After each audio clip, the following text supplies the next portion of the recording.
Let's take a look at creating discussion boards. So here in my course, I've decided to create a folder that will house all of my discussion boards. You don't have to do that. You can have that housed within your other folders for your different units. But for the sake of today's demonstration, you'll see that you'll find the discussion boards in here. In order to add a discussion board, I am going to go ahead and click on that green dotted line, or you could do add materials.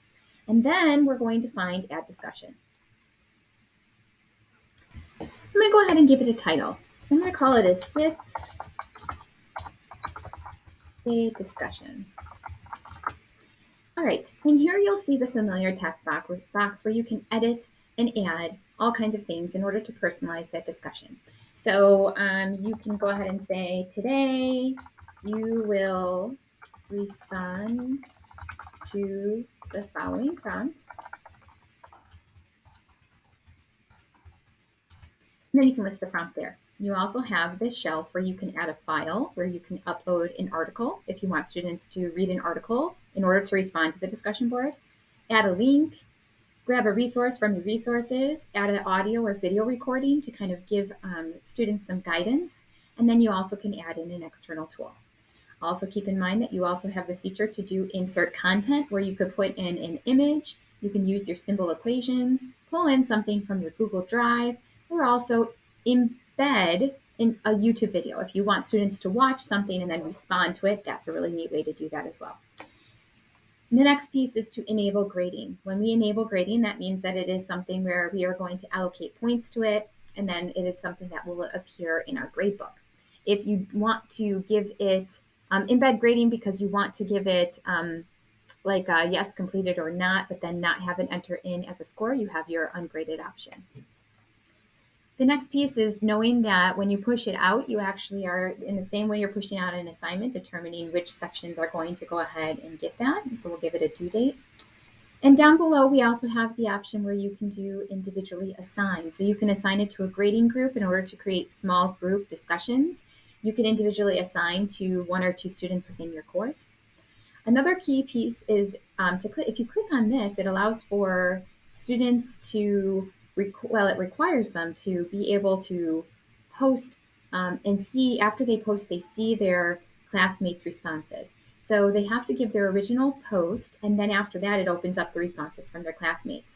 This is a great way to have your students give a response without having them explore what others had said before. And then you, of course, have this option to copy to courses. One other thing I want to bring up when we're talking about enabling grading is that you can have the grading scale, or you could pull in a rubric.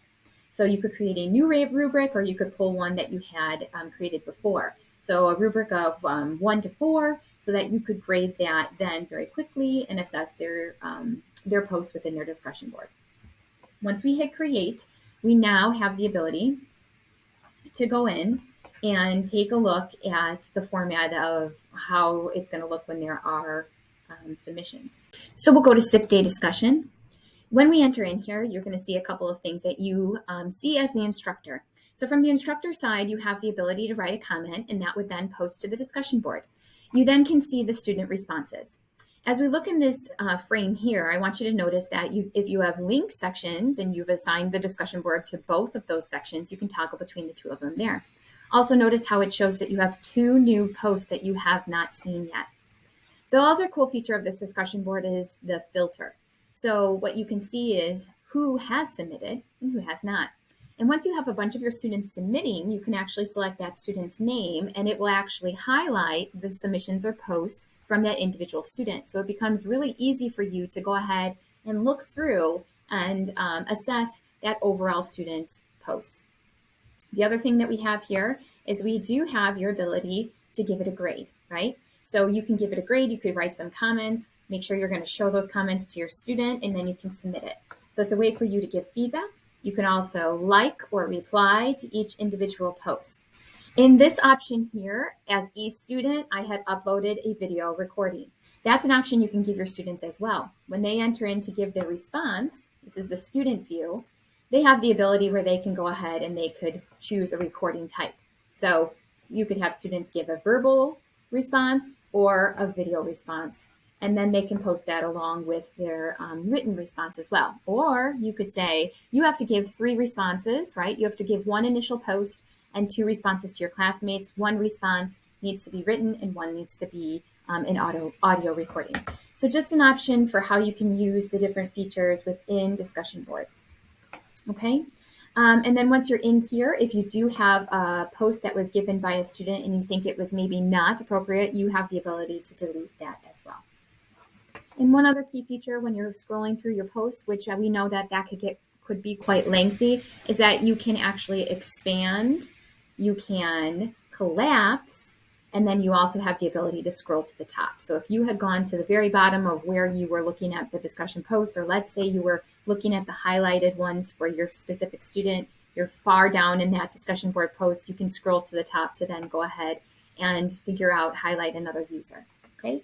All great tips on how you can use discussion boards to further your instruction.